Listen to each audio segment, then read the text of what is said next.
Sino nakakalam ng ibig sabihin ng Pentecostes? So, siniselebrate yung Pentecostes. Ano ibig sabihin ng Pentecostes? Ang Pentecostes po, ito po ay salitang Grego. Mula sa salitang Pentecoste, na ibig sabihin ay 50. Yan. So, ibig sabihin 50 days after the Easter Sunday. Kailan mo yung Easter Sunday? O, di ba, March. Holy Week na tayo. So, matatapos yung Holy Thursday, Good Friday, Black Saturday, Easter Sunday, yung muling pagkabuhay ni Jesus. So, ibig sabihin, 50 days mula nung pagkabuhay ni Jesus, sineselebrate yung Pentecostes. No? Okay, palapakan po natin ang malakas sa ating Panginoon. Yan. No? So, yung ibig sabihin ng Pentecostes, dinaan ito po ay sa listahan. No, ito ay traditional na listahan na mga Hudyo, no, na pinagdiriwangan nila dahil ito yung araw na bumaba ang Holy Spirit sa mga halagan. No? At yun nga, ang Pentecostes, ito rin po ay yung sinasabi na ng kapanganakan ng simbahan or birthday of the church. Kasi nga, dito nagsimula na magpahayag yung mga halagan. Nangaral sila, no? After nung sila ay mag-expose, sila ay nangaral na sa iba't ibang lugar. No? At marami ang nanampalataya sa ating Panginoon. Kaya sila ay, kaya ito ay tinatawag na the birthday of the church kasi ito na yung malawak ang pagpapahayag ng Ebanghelyo. At marami ang nanampalataya sa ating Panginoon. Kaya ito na yung simula ng kapanganakan ng simbahan. No? So, palapakan po natin ang malakas sa ating Panginoon. At pangatlo, ang Pentecostes, ito po ay pangako ng Diyos. No? Pangako siya ng Diyos. Kaya nga, sabi nga doon sa Gawa 1:4, ang sabi doon ng ating Panginoon ay, huwag mo na kayong aalis sa Jerusalem. Antayin niyo ron yung pinangako ng Ama na matagal ko ng pinagtatagubilin sa inyo. Nagbabautismo nga sa tubig subat, ngunit di ba tatagal at babautismo kayo sa Espiritu Santo. So, kilala niyo ba si San Juan Bautista? Hindi nakakakilala. Sino si San Juan Bautista? Nag-bless, tama. Siya yung nag-bless sa ilog Jordan kay Jesus. So, paano ni Jesus si San Juan Bautista? Yes, pinsan. Ganun ni ate. Siguro kasi Grego sa sa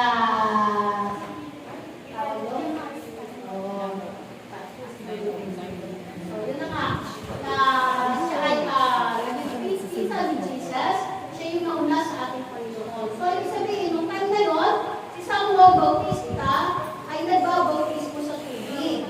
No? Pero sabi nga ng Panginoon, nagbabautismo nga sa tubig suwan, ngunit di magtatagal at babautismo kayo sa Espiritu Santo. Nabautismohan na ba kayo?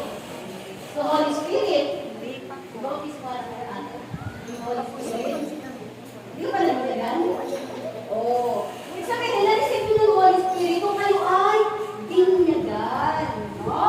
Sa binyag, natatanggap natin yung Espiritu Santo. Pero, kung na sinabi natin kasi kanina, ito yung lamig na pagtanggap. Bakit? Kasi passive acceptance. Kasi yung mga regalo ng Holy Spirit ay hindi pa tayo nakakatugon. Kasi yung tayo ay binyagan, baby pa tayo di ba? No? Siguro mga 6 months, 3 months, 1 year. No? So, ibig sabihin yung mga gifts ng Holy Spirit ay hindi pa natin magamit or hindi pa tayo makatugon sa panawagan ng ating Panginoon. No? Kaya nga, yung bautismo ni Juan, ito po ay sinasagawa ni Juan bilang tanda ng pagsisisi. No? At paghahanda sa pagdating ng ating Panginoon. Pero, yun na nga, ang sabi nga, ang Pentecostes, ito po ay pangako ng Diyos. No? Pangako nila na sa araw na yun, no? Na darating yung Holy Spirit, yung kapuspusan, parang kapusing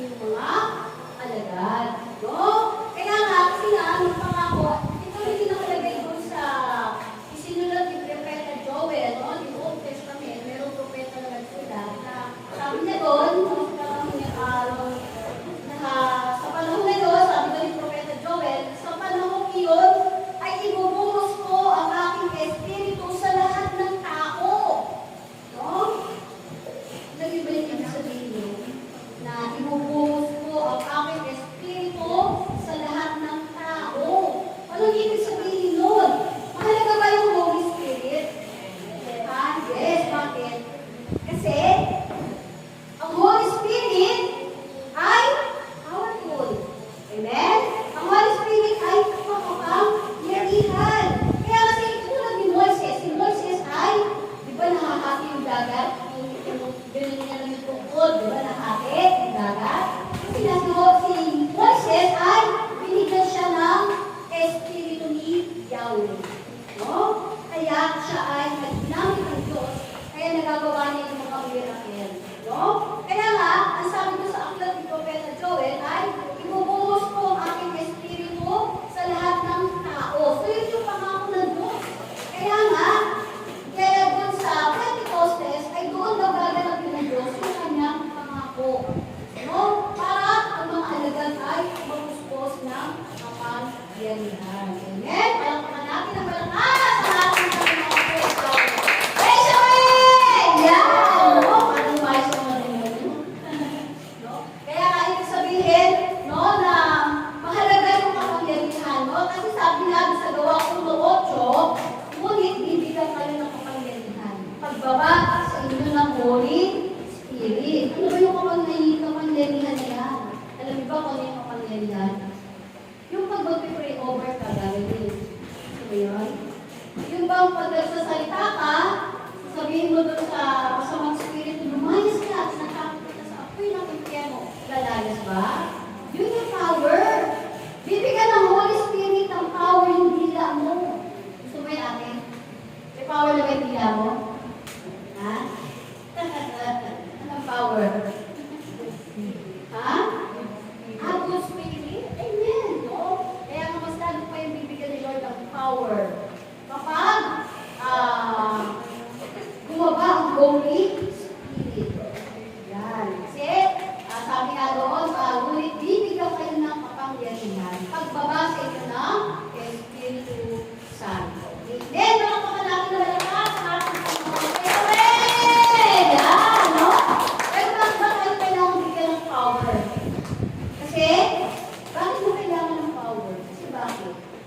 Di ba yung mga alagad, yung mga power sila? Naghihiling sila, nagpapagaling sila. Di ba? Meron silang pinakalaya sa mga bad spirit. Bakit?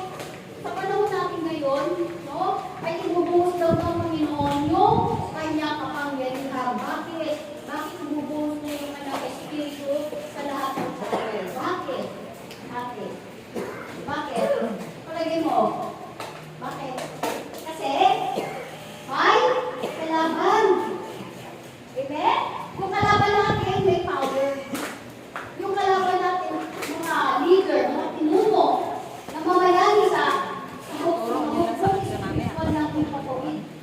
mga tagapamahala ng kadiliman. Amen? Sino yun? Yung mga bad spirit. Yung mga masasamang spirit. Amen?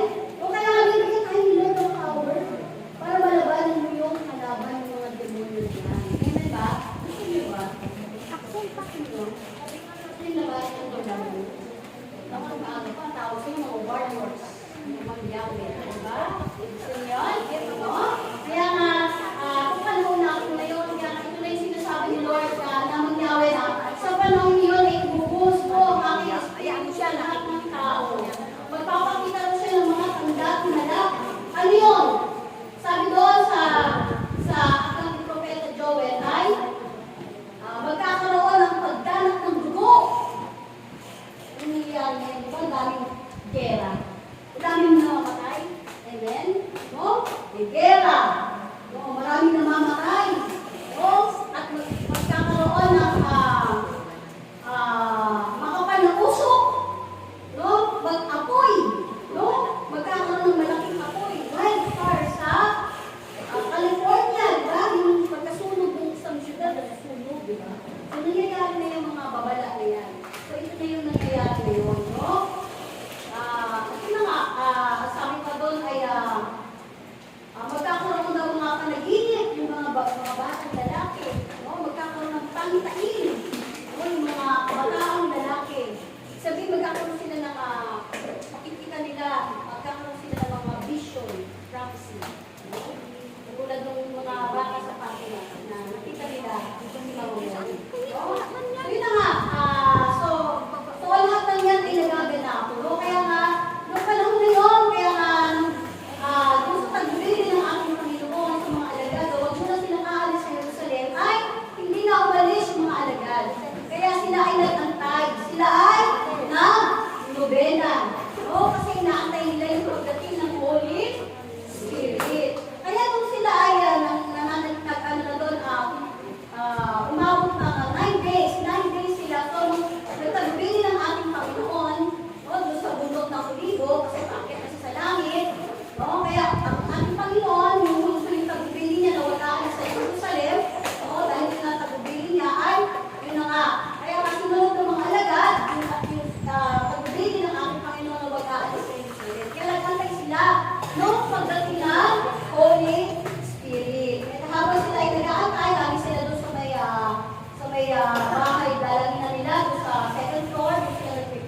Ano yung dila apoy? Mga tongues of fire. Yung mga kandila sa loob. Kasi, luwag na